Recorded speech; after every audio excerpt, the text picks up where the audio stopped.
শিয়ালদা স্টেশনে নেমে finally taxi নিয়ে এখন যাচ্ছি হচ্ছে হাওড়া।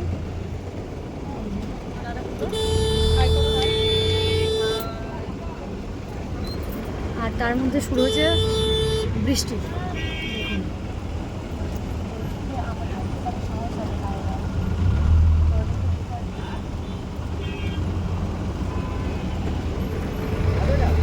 বৃষ্টিটা একটু পরে হলে কী সমস্যা হতো, কিন্তু এক্ষুনি হতে হবে।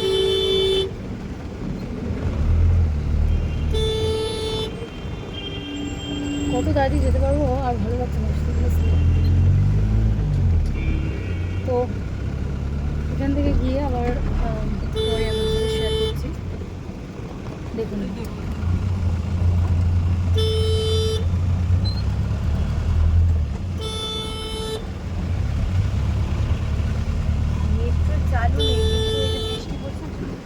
দেখেছিস কীরকম মেঘ করেছে। বৃষ্টিটা হয়ে একদম কি বলবো, বৃষ্টি